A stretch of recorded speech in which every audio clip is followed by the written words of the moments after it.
Hello friends, मैं तैन Singh Parmar, life coach, आपका दोस्त, आपका मित्र, आज फिर आपके सामने नई बात लेकर प्रस्तुत हुआ हूं। नई बात शुरू करने से पहले आप हमारे YouTube चैनल TS परमार को लाइक करें, सब्सक्राइब करें और शेयर करें। मित्रों, आज मैं आप पर वह बात शेयर कर रहा हूं जिसमें हम धर्म की बात करते हैं, हम अपनत्व की बात करते हैं, हम हमारे पुण्यों की बात करते हैं। क्या होता है पुण्य? किसके लिए किया जाता है पुण्य? बड़े सोचने और विचार करने की बात है कि क्या पुण्यों का आदान और प्रदान होता है? पुण्य दिए जा सकते हैं, लिए जा सकते हैं, और कितना सही है कि पुण्य क्या है, ये भी तो हमको समझने की जरूरत है। मैं आपको इस बात को इस तरीके से समझाने का प्रयास करता हूं कि एक समय की बात है कि एक बड़ा विद्वान व्यक्ति, पुण्यवान व्यक्ति, जो धर्म की रेखा पर चलने वाला व्यक्ति था, पूरे परिवार के साथ भ्रमण पर निकला हुआ था और पूरे परिवार के साथ भ्रमण करते हुए एक स्थान से दूसरे स्थान पर, दूसरे स्थान से तीसरे स्थान पर जा रहा था। तो रास्ते में चलते चलते चलते जंगल की तरफ होकर रास्ता जा रहा था, तो जा रहे थे, जो खाने पीने की सामग्री थी वो खत्म हो गई, प्यास लगने लगी, जो पानी था वो पूरा हो गया, पी लिया गया। अब चलते चलते चलते पानी भी खत्म हो गया। पूरे परिवार के साथ, अपनी बीवी बच्चों के साथ था, बच्चों को और बीवी को बहुत प्यास लगने लगी और प्यास से उनका बुरा हाल हो गया। दोस्तों, ऐसी स्थिति में वो क्या करता? जब उसका प्यास से बुरा हाल हो गया तो उसने इधर उधर नजर दौड़ाई कि मुझे कहीं से पानी मिल जाए। तो उसने जब जंगल में इधर उधर नजर दौड़ाई तो उसे एक साधु महात्मा मिले, दिखे। तो वो वहां गया, साधु के पास गया और साधु से विनती की, हाथ जोड़कर सभी ने अनुरोध किया कि महात्मा जी, मुझे पानी चाहिए, मेरी परिवार प्यासा मर जाएगा। महात्मा जी ने कहा, बस चिंता मत करो, यहां से उत्तर की ओर एक नदी बहती है, कुछ ही दूरी पर है, तुम वहां जाओ और अपनी प्यास बुझा लो। पुण्य आत्मा थी, उसने कहा, ठीक है महाराज, गुरुदेव आप कह रहे हैं, मैं वहां चला जाता हूं।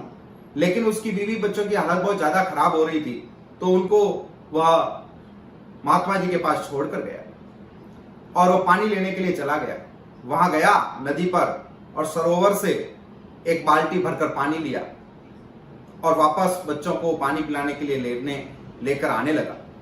रास्ते में उसे 5 व्यक्ति मिले, उनको भी प्यास बड़ी जोर से लगी थी।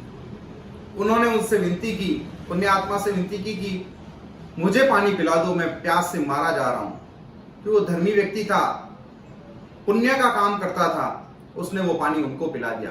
फिर गया वो नदी पर और बाल्टी भरकर फिर लाया। फिर उससे 5 व्यक्ति मिले, उन्होंने उससे विनती की, उस पुण्य आत्मा ने उसको पानी पिला दिया।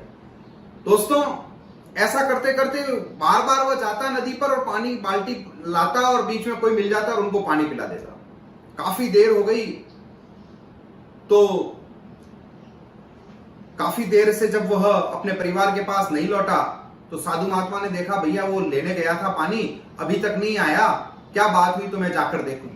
वह जाकर देखता है तो क्या देखता है कि वह बाल्टी लेकर आ रहा है और वह दूसरों को पानी पिला रहा है।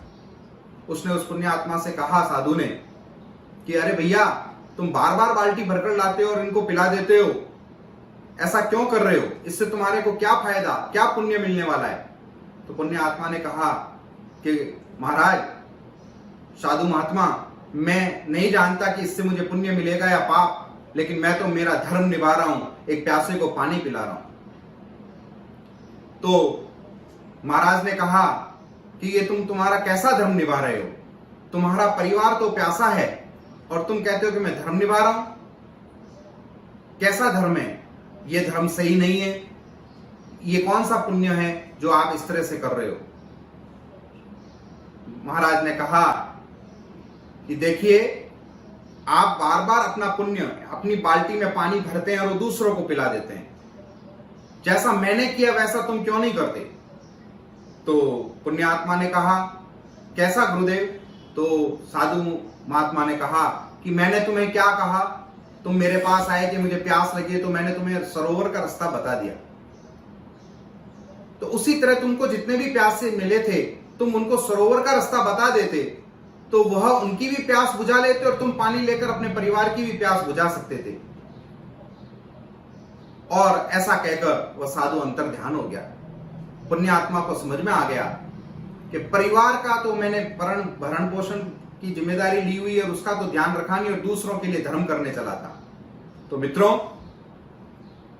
कुछ भी कीजिए, आप गायों को चारा दीजिए, आप किसी भूखे को खाना खिलाइए, आप लोगों की सेवा कीजिए, आप बहुत कुछ कीजिए, लेकिन आपका पहला धर्म आपका परिवार है। आप अपने परिवार के लिए क्या कर सकते हैं? आप अपने परिवार को क्या दे सकते हैं? सबसे बड़ा पुण्य अपने परिवार को पालना है।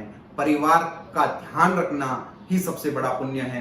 दोस्तों, मैं इतनी सी बात जानता हूं कि हम सब लोग इस संसार के अंदर दिखावे की ओर बढ़ रहे हैं। दिखावे को छोड़िए, डायरेक्ट कांटेक्ट भगवान से करवाइए, खुद भी करिए और ईश्वर से कांटेक्ट दूसरों का भी करवाइए। जब हम डायरेक्ट कांटेक्ट किसी का करवा देंगे तो उसको हमारी क्या जरूरत? इससे बड़ा धर्म और क्या होगा?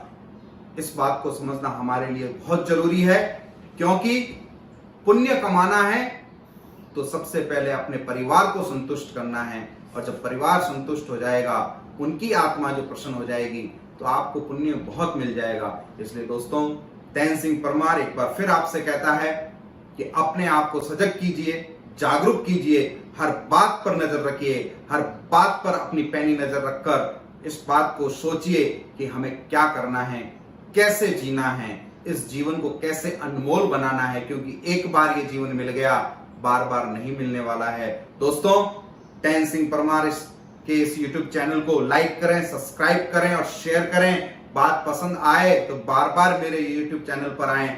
मैं हमेशा आपके साथ बना रहूंगा और जीवन से संबंधित और भी बहुत सारी बातें आपसे शेयर करूंगा।